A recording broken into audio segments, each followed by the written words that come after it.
The 14th century Persian poet Hafiz wrote, "The earth would die if the sun stopped kissing her."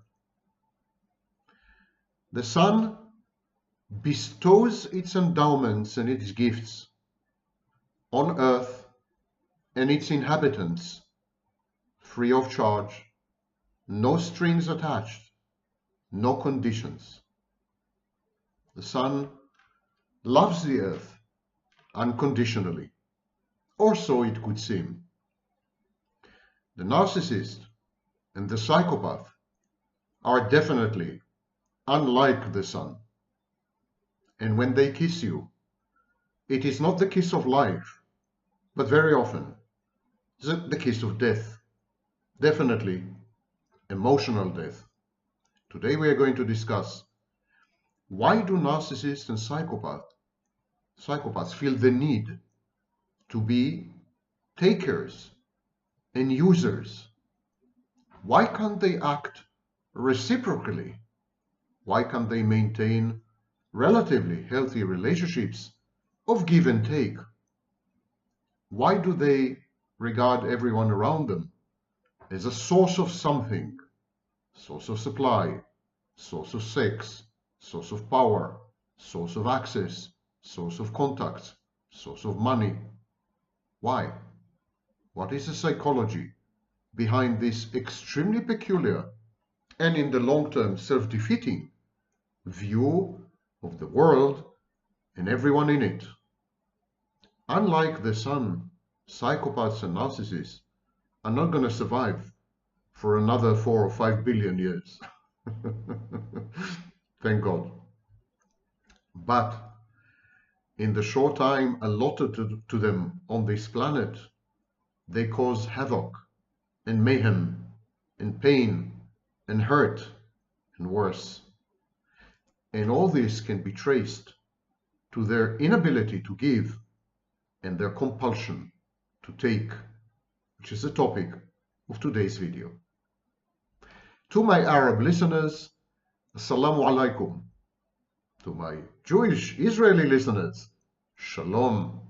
To my Balkan denizens, Zdravo.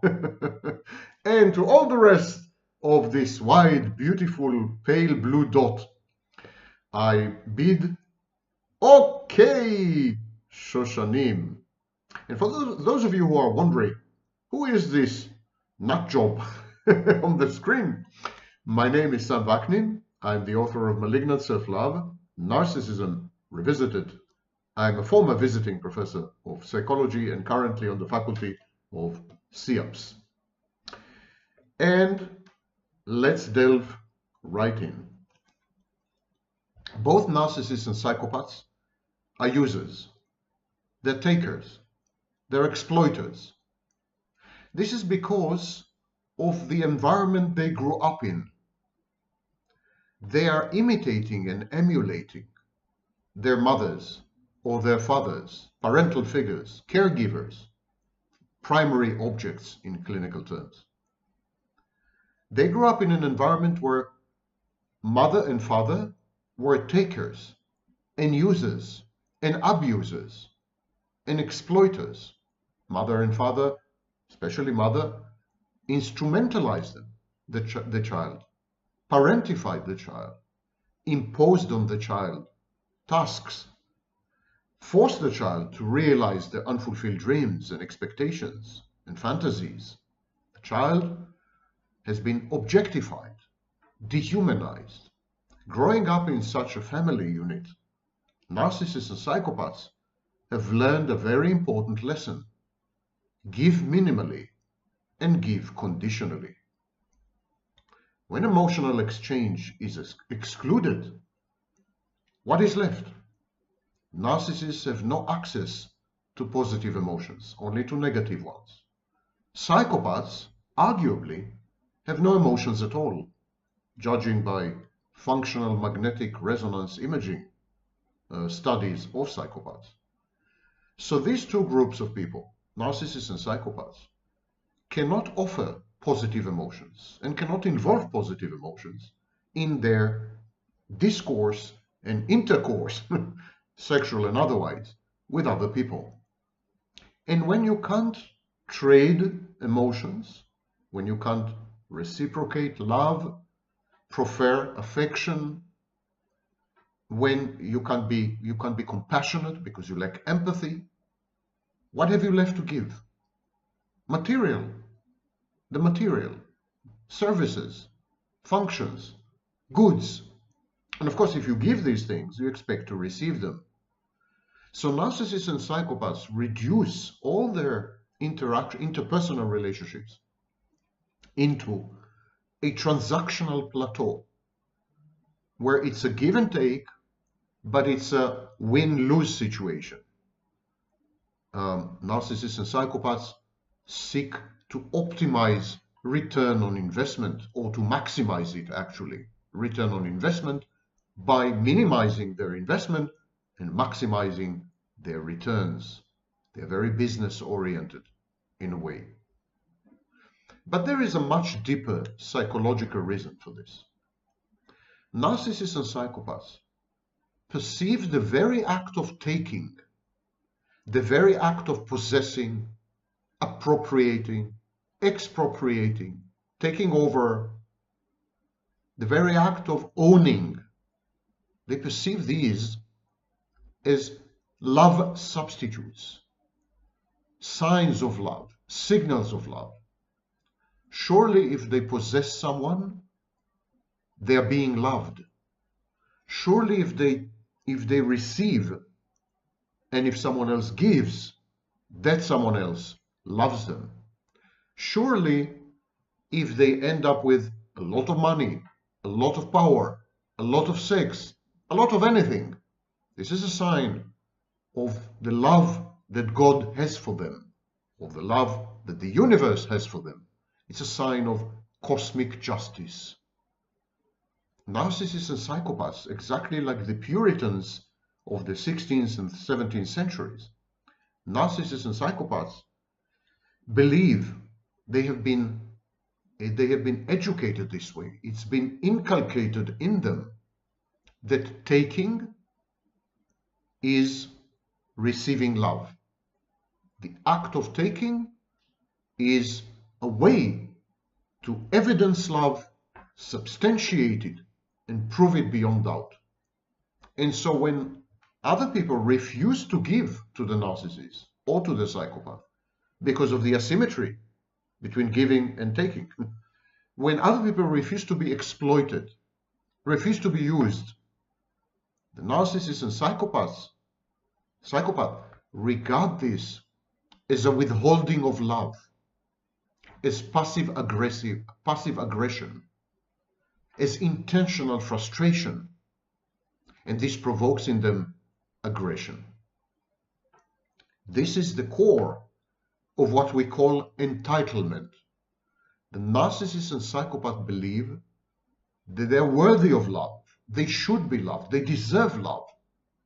The world owes them love, other people owe them love, and the only way to show this love is to give them material goods, to give them services, to give them attention, to give them admiration and adulation, to give them functionality, to give them sex, to give them money, to give them power, to give and to give and to give, because that way, and that's the only way, they feel loved. And like everybody else on God's green earth, they deserve to be loved.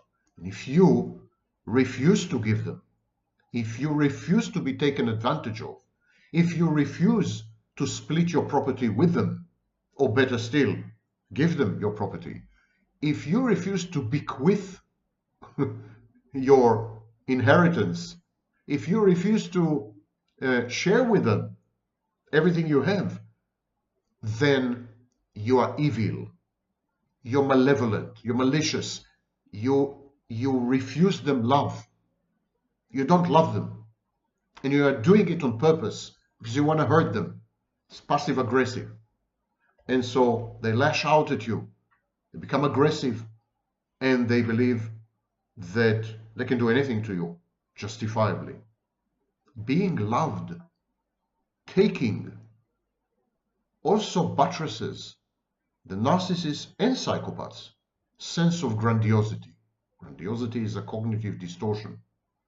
Grandiosity is a way to falsify reality, to cause you to believe that you are perfect, brilliant, omnipotent, all-powerful, omniscient, all-knowing, godlike.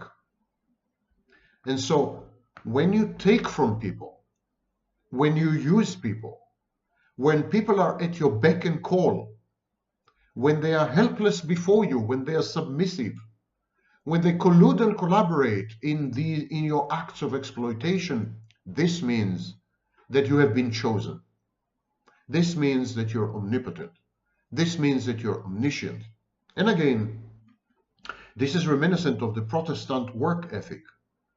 In Protestantism, making money, being successful, especially as a businessman, was considered to be proof of God's love for you. And so the successful ones felt chosen by God. That is the way the narcissist and the psychopath see the world. If they end up on top, if they end up triumphant and victorious, if they end up with everything you have, if they take over your life, if they steal everything from your loved ones to your money, to your work, to your ideas, to everything you possess, I mean, if they denude you of the totality of your accomplishments, they plagiarize, they steal, if they do all this, they at the same time feel ironically loved by the world. They feel that justice is being restored. It's a morality play. They're all good. You're all bad for having refused to be exploited. And they feel chosen, perfect, omnipotent, and omniscient. The narcissist and psychopath have what I call the extraction mindset. They're like miners, you know. They see the world as extractive or mining opportunities. They can mine for money here. They can mine for power here. They can mine for access here. They can mine for a luxury life here, and they can mine for your love there. It's all about extracting from you anything and everything that you can give. So a narcissist or a psychopath wouldn't say, I'm attracted to her because of who she is. They would say, I can obtain sex from her. In other words, you don't matter. What you can give matters. You are a non-entity. However, the benefits that could emanate from you, the services, the sex, you name it, these are important. So when the narcissist and psychopath look at you, they don't see you. They don't see you as a personality. They don't see you as a potential intimate partner. They don't see you as a love opportunity. They see you as a giver. They see you as the sum total of everything you can give them, everything they can take from you, every way they can use you and exploit you. That's how they see you. And this is what I call the extraction mindset, or the extractive mindset. How can I mine this person for her love, for her sex, for her money, for her contacts, for her access? How can I mine this man for his friendship, for his contacts, for his money, for his power? How can I mine?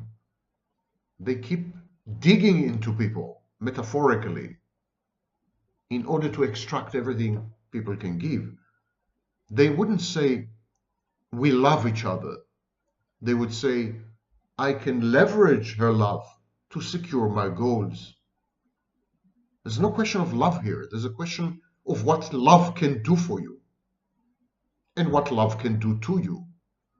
So the effects and the impacts matter, not the substance. If you fall in love with the narcissist, this is going to gratify the narcissist, no end. He's going to be very happy about this, but not because you're in love with him, not even because he is being truly loved, but because this gives him power over you, to take from you everything you have and everything you may have in the future, to enslave you, to subjugate you, to render you an extension of himself, and then to play with your mind to the point that you become mindless, an unthinking, obedient device, instrument. So this is a process of instrumentalization, dehumanization, and objectification. So a narcissist would never, or a psychopath would never say, we can be friends, or we are friends. He's going to say, he can introduce me to the right kind of people. He can arrange for things. He can arrange for things for me.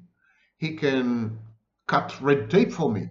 He can give me money. He can, the emphasis is on what the narcissist and psychopath can extract from you, not on who you are, not on how you feel about them, the emphasis is not on your love, not on your commitment, not on your friendship. All this matter nothing, don't matter. They're irrelevant. They're not important. What is crucial is, can these assets, emotional assets, be converted into tangible material outcomes? Taking and using create a power asymmetry. They restore control to the narcissist and psychopath. And this way, they mitigate and assuage the narcissist and psychopath's underlying anxieties. So taking is anxiolytic, exploiting other people, using other people, absconding with everything they have is a way to reduce anxiety. When you own everything, you control everything, why would you need to be anxious? This is the narcissist and psychopath's way to cope with a world that it is perceived as selfish, hostile, dangerous. The only way to somehow survive in such a world is to subjugate it to your will, to make it an unthinking accomplice and colluder in your fantasy, to render the world an extension of yourself and a playground in which you can accomplish your goals by taking the toys from all the other kids. The classic mechanisms of cathexis and decathexis, emotional investment and withdrawing emotional investment, these classic mechanisms are at play in the process of taking, abusing, and exploiting others. When you are of any use to the narcissist or the psychopath, even as a partner in a shared fantasy, when you're of any use whatsoever, they can become charming. They're into you. They're solicitous, attentive, affectionate, compassionate, helpful. Too good to be true. The narcissist even idealizes you. The psychopath doesn't, but the narcissist even idealizes you and comes to believe his own alleged emotions towards you. He mislabels, of course, internal processes which have nothing to do with love as love. He develops a kind of attachment which compensates for the original insecure attachment. Taking, exploiting, abusing people, these all fulfill a role in the narcissist and the psychopath's attachment styles. Insecure attachment styles lead to anxiety. And as I said, the anxiety can be ameliorated only via extreme control.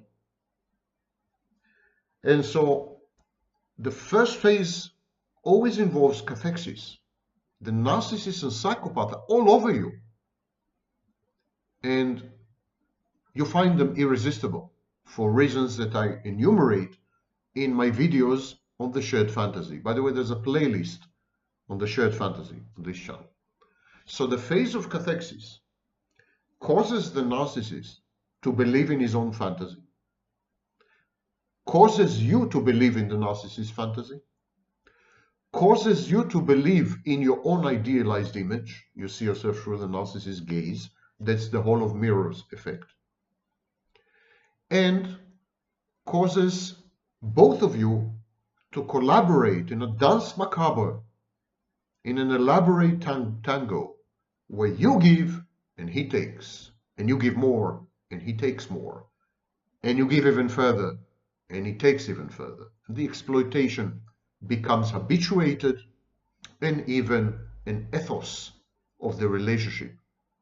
The axis of exploitation, the asymmetry of giving and taking, and consequently of power and control, become enshrined in the cult-like percepts and ideology of the couple.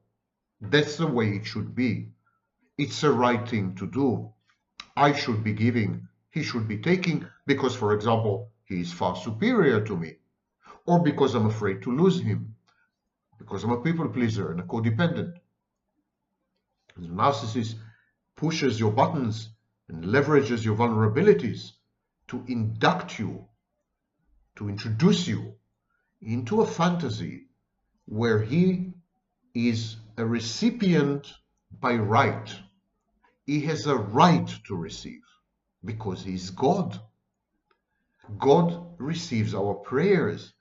In previous times of yore, God received sacrifices. God is always the recipient. He's always the recipient. And we need to convince ourselves we need to invest a lot of effort in convincing ourselves that he also gives. He definitely receives all the time our offerings. Narcissist is this kind of God. Because he is so vastly superior, so amazingly endowed, such a genius or something, he deserves, he's entitled. And you buy into this. You buy into this personal mythology. And this is the cathexis stage. Psychopath does the same. The only difference is that he doesn't believe in the fantasy. We'll come to it in a minute. And then, when you have nothing left to offer, when you have been impoverished and denuded of any asset that you've ever had, you've introduced the narcissist to everyone, you gave him all your money, you had as much sex with him as he wanted, and it became boring. When you have nothing left to give, you're not as young anymore, and so on, they become cold, they become detached, contemptuous, dismissive, and impatient. Why? Because then you start to take. When you have nothing left to give, any hint of attention that you receive is a burden on the narcissist and psychopath. Now they have nothing to take from you, but they still have to give you. And they don't like this. They resent this, and the narcissist even devalues you. You become a taker and a user and an exploiter in the narcissist's mind. They have no memory. Narcissists and psychopaths are discontinuous, they're dissociative. They have no memory. You don't have credit with the narcissist and psychopath for your past performance. You may have given the narcissist all your money, but then when you ask him back for $10, he's going to frown, he's going to sulk, and he's going to tell you that you're exploiting him. You've given the psychopath all your love, and then you're sick for a while and you need him to, attend to you. He's going to resent this. He's going to accuse you of taking advantage of him. Because there's no credit. There's no credit because there's no memory and no continuity and no core identity. There's nobody there. There's nobody there to recall how kind you have been, how giving you have been, how forthcoming and outgoing you have been, and how much you loved the narcissist and the psychopath to the point of self-sacrifice. This means nothing because it's soon forgotten.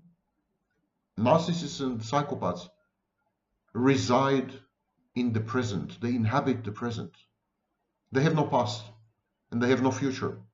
That's why narcissists and psychopaths act crazily and dangerously, because they don't anticipate the consequences of their misconduct, bad choices, wrong decisions. They don't have a future and they don't have a past. And so who are you? Who are you suddenly materializing like ectoplasm in this room asking me for anything? What right do you have to ask the narcissist for anything? What gave you? Why do you think the psychopath has an obligation to cater to your needs? What? You've done this for them in the past. The past is past. What can you do for them now? Nothing? Go away. Stop bothering the narcissist and psychopath. You're a stalker. You're crazy. You're insane.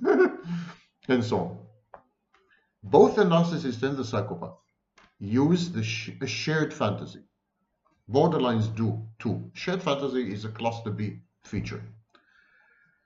Shared fantasy is a narrative that includes you and assigns a role to you. It's kind of a role play thing. And it leads to control, mind control and behavioral control. But there's an important difference.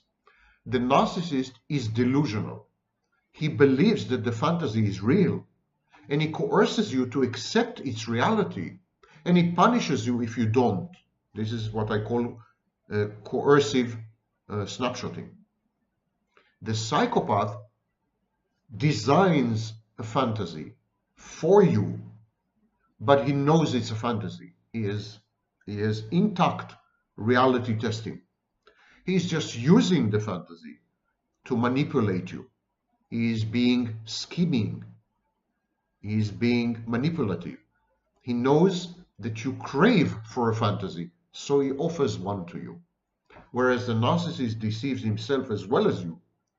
The psychopath is at all times fully aware of what's happening and is simply exploiting you to the hilt, period. No conscience there. The narcissist's shared fantasy, by the way, can revolve around giving. The narcissist harvests narcissistic supply by giving, or by making himself available, accessible, or even prey, even the victim. The narcissist's locus of grandiosity can be focused on pro-social, communal, altruistic, and charitable acts. The narcissist can love you back. But whatever the narcissist does, he does it ostentatiously, visibly, conspicuously, and he expects in return narcissistic supply. So the narcissist giving is conditional. It's not real giving. And it's minimal, the minimum needed to garner supply. And because the narcissist engages in intermittent reinforcement, hot and cold, I love you, I hate you, come here, come hither, go thither, go away. Even the slightest giving, the most basic sign of kindness, are considered a big deal by the long-suffering intimate partner. The psychopath is incapable of even this. Psychopaths never give, period, because they have no need for narcissistic supply. They never reciprocate. They have no emotions, no empathy, and no conscience. They don't need you. They don't need your praise. They don't need your approbation and approval. They don't need anything from you except what they want from you. So they create a shared fantasy as a means to an end, as a manipulative device, an environment. But even within the shared fantasy, they never ever give. They never make themselves available or accessible, and definitely they never agree to play the role of the victim. They couldn't care less about what other people have to say. They want to end up with the money, with the sex, with the power, with the access, with the luxury life, with the contacts, with something. That's what they want. Having attained their goal, you're gone, your history, you're a nobody, you're a nuisance and an annoyance. You've served your purpose, go away. The narcissist is not the same. The narcissist has more commitment and investment in the relationship via the mechanism of the shared fantasy. But even the narcissist insists on taking even when he is giving. Even the narcissist giving is a form of taking because it's conditioned and it's revocable. If the narcissist does not receive narcissistic supply, his giving stops, ceases. Suddenly, he's not available, he's not accessible, he's not loving, he's not open to collaboration, he is not giving, etc., etc. Both the narcissist and the psychopath use you, exploit you, take from you, infinitely, indefinitely, as much as they can, until you are depleted and exhausted and withered and shriveled and have nothing more to give. And then they walk away. Then they walk away. The difference is the psychopath walks away, period. The narcissist gives you a second chance to adulate and admire him as the great altruistic charitable giver. If you blow this second chance up, he's gone as swiftly, as cruelly, and as determinedly as his psychopath brother.